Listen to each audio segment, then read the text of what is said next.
Welcome back to my daily vlog where I take you inside of my life as I'm juggling family, my fitness journey, and the future of work through the lens of an entrepreneur and investor. Today was a very interesting day. As always, no day is ever the same. But in this episode, I get a very wise piece of wisdom from my wife. She gave me some really good wisdom. I wasn't looking for it, but it happened because of a situation. But I'm not going to get too much into it now. Check this out. I'll explain.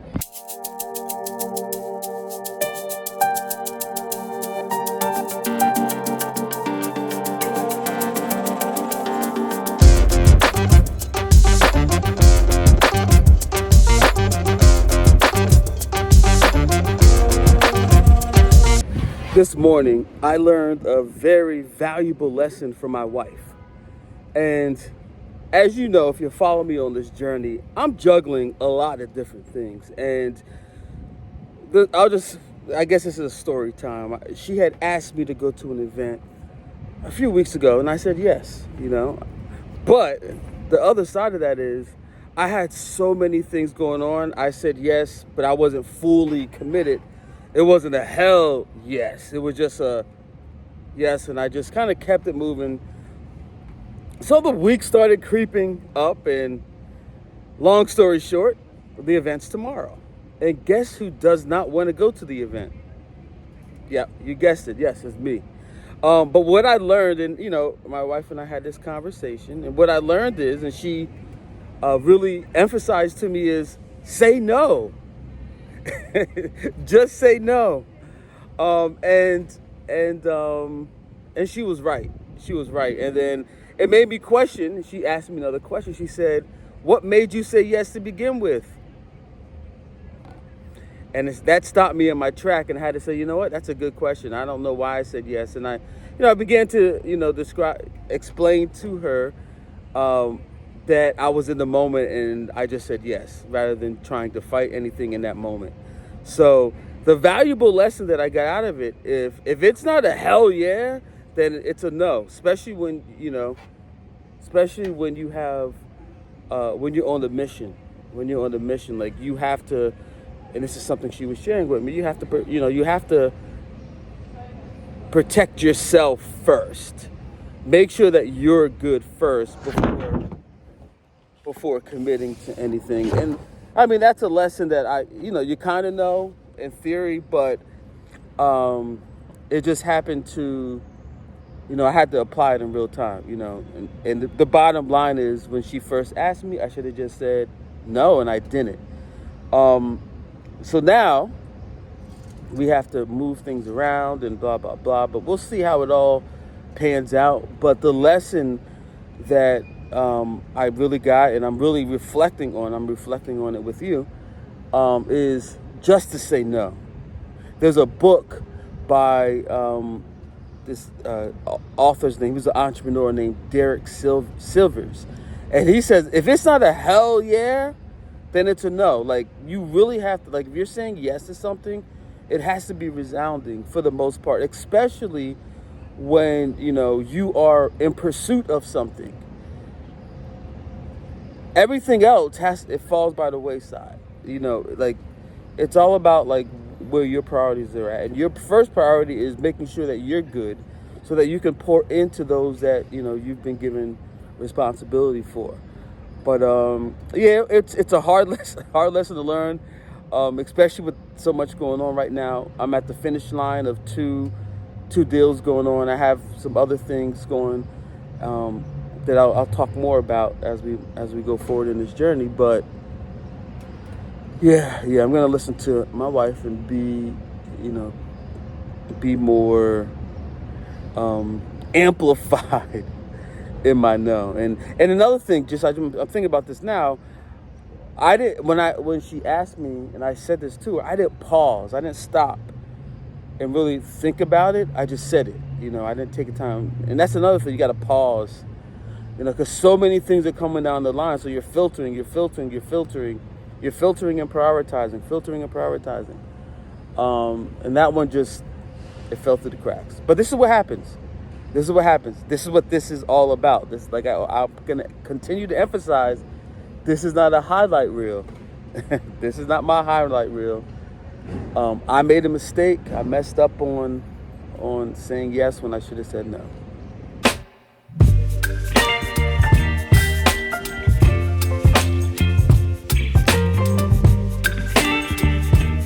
So I see a very clear path to getting this deal done. So I told them I was going to give them 72 hours before they receive an agreement from me. Excuse me. There we go. Yeah, so 72 hours. So the first part of it is really the onboarding. When you're integrating a company, you're acquiring and you're onboarding is critical because there's a cultural alignment that has to take place. I may do things different than the way they do things. They're going to do things different than the way I do things. So I want to make sure that it's clear as possible, how I think, the way I think about the agency is clear as clear as possible. So that way, if there's any questions, if there's anything that they need, there's going to be a resource bank. And that's what I'm going to spend most of the day today, is building out the library, building out the resources that the team can refer to as we're transitioning, as we're onboarding them on.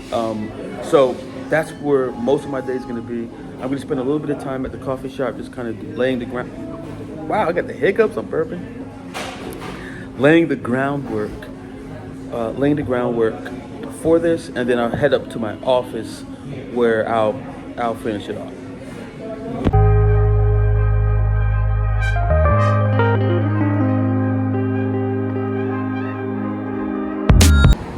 Getting into a flow state while I'm working is very, very critical. And sometimes when I have competing priorities happening at the same time, it's difficult to find that space, and I'm kind of distracted and moved all over the place. So things changed a little bit. So I started working at the coffee shop, but have to go back home because my wife is running some errands. My daughter's not feeling well, so I have to go stay with her for a little bit, and then I'm gonna go somewhere different to work. And that's these are things that happen, and it comes down to priorities. And when it comes to family, like, that's A1 priority. So I have to make those adjustments. It is not always easy to make those adjustments. Like, it's literally taking a train and trying to put it on another track.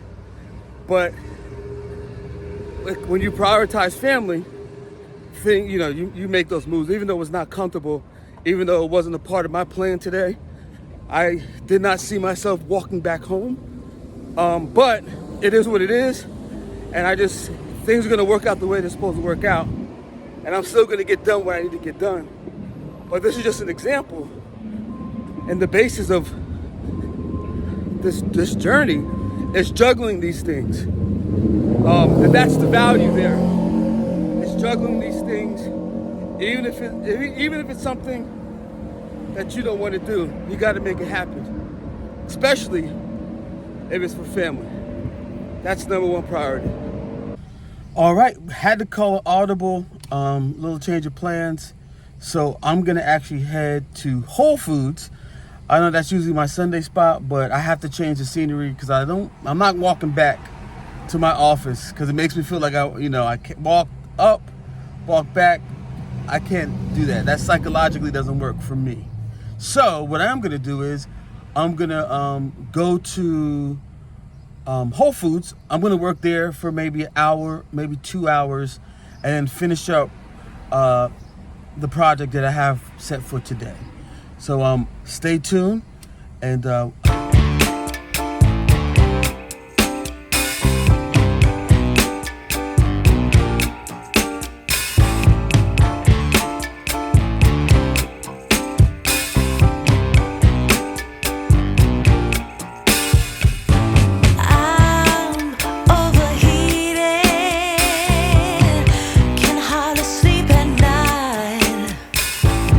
I know this is a different way of approaching business due diligence, but one of the questions that I ask myself is, what's the truth? What's the truth about this business model? What's the truth about the market? And since I've been asking myself that question rather than just doing like generic market research and just the generic surface level data analysis, which there's a place for that, I'm asking a better question, a different question of what's the truth? And it seems when I ask that question, the drive, intensifies because I want to know what's the truth here. And also it creates a filter to really weed out all the stuff that's just fluff.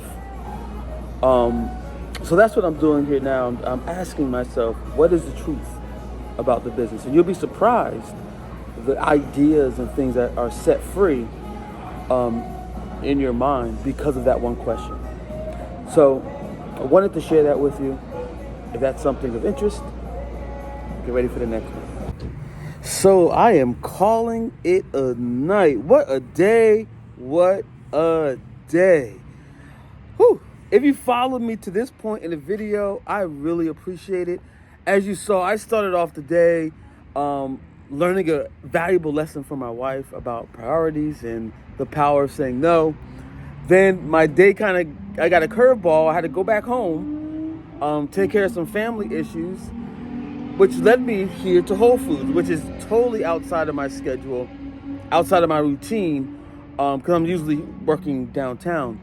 But there was a blessing in disguise because while I was here at Whole Foods, I really had a breakthrough, a mental breakthrough in terms of that one question I was just telling you about is like asking for the truth about a market, a business.